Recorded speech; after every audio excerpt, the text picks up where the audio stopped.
দেশের বাজারে দীর্ঘদিন ধরে ব্যবসা করে আসছে নাভানা ফার্মাসিউটিক্যালস লিমিটেড। বাজারে প্রতিষ্ঠানটির উৎপাদিত পণ্যের বিক্রি বাড়লেও দীর্ঘদিন ভ্যাট পরিশোধের পরিমাণ বাড়েনি।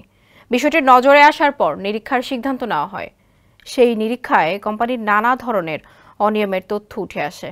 জাতীয় রাজস্ব বোর্ড সূত্রে জানা গেছে, ব্যবসায়িক তথ্য গোপন করে 2 বছরে সরকারের 139 কোটি টাকা ভ্যাট ফাঁকি দিয়েছে নাভানা ফার্মাসিউটিক্যালস লিমিটেড। এ সময় কোম্পানিটি পণ্য বিক্রির প্রকৃত তথ্যের চেয়ে 829 কোটি টাকা কম দেখিয়েছে। সেই সঙ্গে এই প্রতিষ্ঠান নিয়ম বহির্ভূতভাবে 42 লাখ টাকা রিয়াতি সুবিধা গ্রহণ করেছে। ভ্যাটের বৃহৎ করদাতা ইউনিটের এক নিরীক্ষা প্রতিবেদন এসব তথ্য উঠে আসে। আলী ইব্রাহিমের প্রতিবেদন বিস্তারিত জানাচ্ছেন আফসারা নাজ।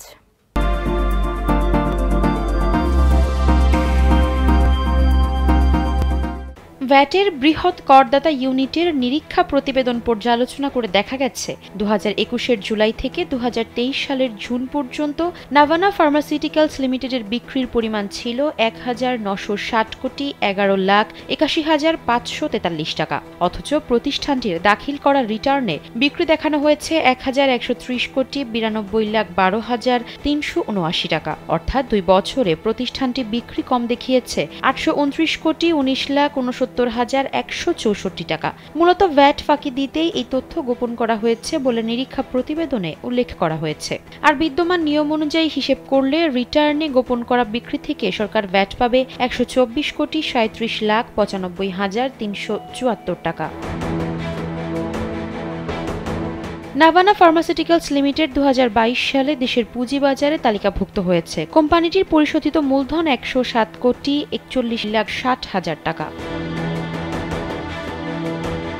সূত্র জানায়, নাভানা ফার্মাসিউটিক্যালস লিমিটেড শুধু পণ্য বিক্রির তথ্য গোপন করার মধ্যেই সীমাবদ্ধ ছিল না, প্রতিষ্ঠানটি বেআইনিভাবে রেয়াতও নিয়েছে। সেবামূল্য হিসেবে পরিশোধ দেখিয়ে এ রেয়াত নেওয়া হলেও প্রকৃতপক্ষে প্রতিষ্ঠানটি তা করেনি। এ কারণে এ রেয়াত অবৈধ হিসেবে বাতিল করে অর্থ আদায়ের পক্ষে মত দিয়েছে নিরীক্ষা কমিটি। এছাড়া প্রতিষ্ঠানটি উৎসে ভ্যাটও ফাঁকি দিয়েছে। এর মধ্যে 2021-22 অর্থবছর ও 2022-23 অর্থবছর মোট 2 অর্থবছরে নাভানা ফার্মাসিউটিক্যালস লিমিটেড উৎসে ভ্যাট বাবদ ফাঁকি দিয়েছে 117 কোটি 18,97,320 টাকা।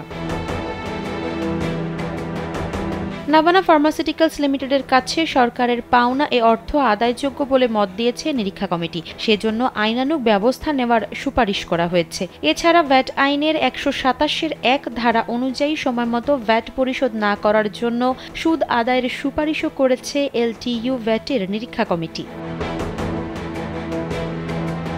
এ বিষয়ে জানতে চাইলে এলটিইউ ভ্যাটের একজন ঊর্ধ্বতন কর্মকর্তা কালবেলাকে জানান, নাভানা ফার্মাসিউটিক্যালস লিমিটেড বিক্রির তথ্য থেকে রিটার্ন দাখিলে বড় ধরনের গরমিল পাওয়া গেছে। মূলত ভ্যাট ফাঁকি দিতে বিক্রি কম দেখানো হয়েছে। উৎসে ভ্যাট পরিশোধেও গড়িমসি করেছে কোম্পানিটি। এছাড়া নিয়ম বহির্ভূতভাবে রেয়াতও দিয়েছে।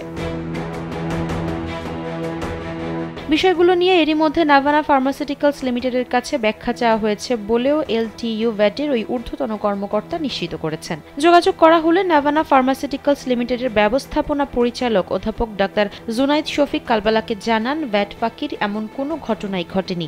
এনবিআর অতিরিক্ত ভ্যাট দাবি করতেই পারে, তবে তাদের সেই দাবি বাস্তবসম্মত নয় বলে দাবি করেছেন তিনি।